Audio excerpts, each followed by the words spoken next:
those guys actually hacked in and don't share any revenue with Sprint, which is okay. I mean, you don't have to because the hack is somewhat well known.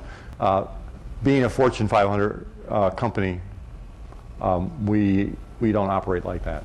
But we actually have graphics on Sprint.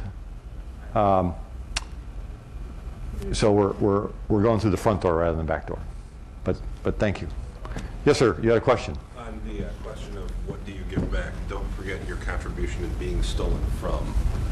Is being what? Yours, of other people stealing from yours. Oh. The way you do from theirs. Well, I say stealing in a tongue-in-cheek. You have to understand. There are a lot of. I'm an open source. I wouldn't say fanatic, but very much in favor of it.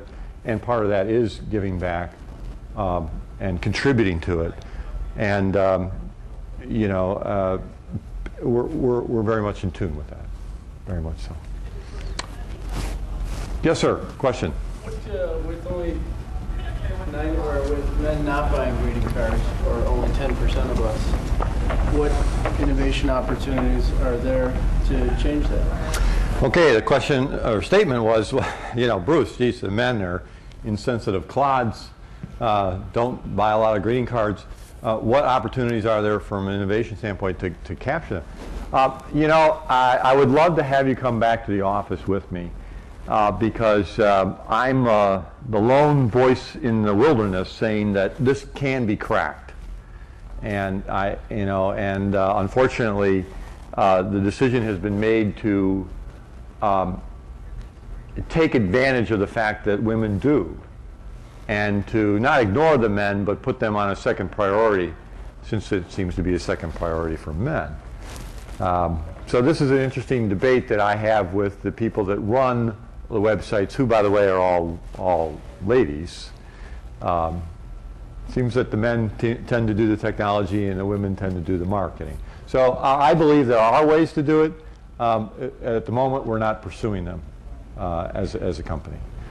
And it leaves the door open for some innovative person to do that, and I've made that very point. Okay, one of the things you'll learn in Christensen's book on his advice for innovation is find people that have a need that are underserved, that their needs are not being met. I've told the lady running it, it says the reason you can't, you don't agree with me is because, you know, no disrespect, you're not a guy. Okay? I know what it would take, and I gave her examples of what it would be to be idiot-proof for a guy for a greeting card site. But that is a problem, and it's an opportunity for somebody who's innovative to say, I know how to get to guys. Because guys only like two things, okay? If it's not sexy or funny, that's the one category, or I got to do something nice because it's Valentine's Day. That's the only two things we care about, okay? And we're really easy, I tell them. We're really easy to figure out. There's only two modes we operate in. Beer and naked women, or we got to give a nice card. I mean, either way, you know. So it's in whatever that is for us. Again, Christensen says it's underserved. That's your growth. Look for a market that's underserved, it's not being served well, and that's where you get growth. More questions. More questions. Any questions? No questions. Okay. Yeah, have one more here. Is your servers all in one spot, or did you spread them out and distribute the load? Question was, Bruce, oh man, you got 600 servers. Are they all in one spot, or did you split them apart? Well, the answer is they're all in one spot. The reason that we used to have them in two spots, but back when the bubble burst, in addition to 5 rounds of layoffs and cutting everything to bone, we went to one. So things are better now. Why are we still in one spot? Well, it's a good spot. Nothing short of a direct hit with real powerful missile is going to take out our data center. And in the 5 years we've been there, they've only had one problem for 30 minutes, and that's because it's a human error rather than anything else. So our view is that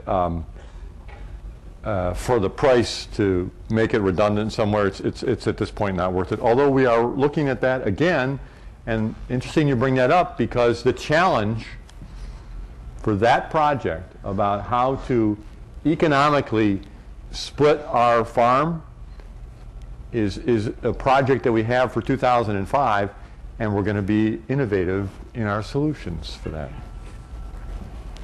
That's the only way we're going to do it. But we currently have it all in one spot. Not going to tell you where. Yes, sir. You mentioned your data center has only been down for 30 minutes. Was that when they did the load testing? Oh no, I'm talking the facility itself. I'm just joking with you. The facility itself. Earlier in your presentation, you were talking about your group of people buying load testing software. Oh yeah. And the blade servers and Yeah. stuff like that. Well, we during the load testing, we as soon as that happened, we tripped some other things, and we were okay. Nobody ever knew. Okay, we do our load testing at like 2:30, 3:30 at night. Not a lot of people sending greeting cards, as you can imagine, even on West Coast time with a delay. Any other questions? Yes, sir. We do have a question. Yeah. See, I was just hoping that you were even paying attention here. You have. No, I got a lot. I wanted to. That's kind of a little different, but as the CTO for the company, I was wondering the management style that you found that worked within, or any of the management styles that were used with the other. I don't know how the structure within your department goes, but just the styles that are used, and whether it's more of a hands-on type of approach, I don't know, encouragement, how it goes, and how the other managers might react to the different people in the department, how they interact, how it's used. I mean, I've heard a few things about, especially in the CTO position, whether or not you would even say want somebody who's technically inclined in that kind of a position, because they might think too technically for such an executive position. Mm-hmm. But I mean, I was just wondering about your experience in the matter and how those kind of things play into each other. Okay, this doesn't have too much to do with innovation, but I'll take it anyway. The question was, as a CTO, what kind of style do you have, and what's your experience in style?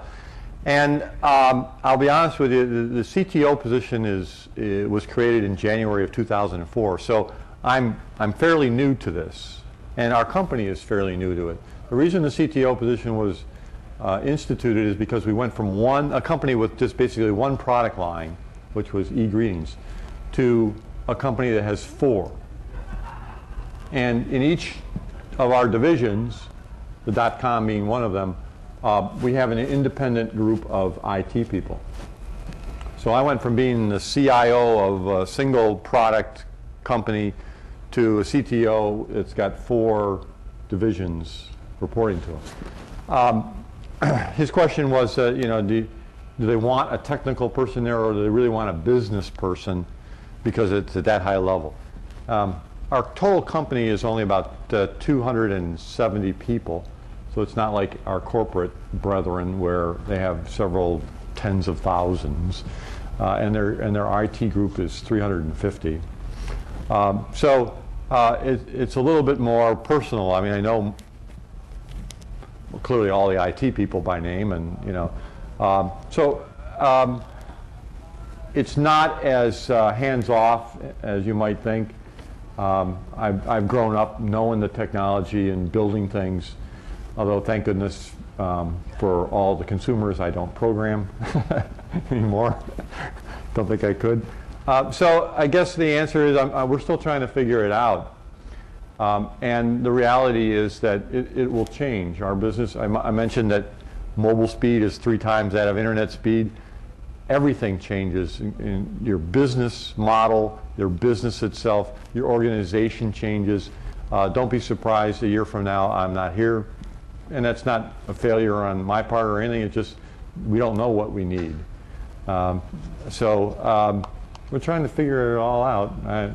if I get an answer that lasts more than a month, I'll give you a call.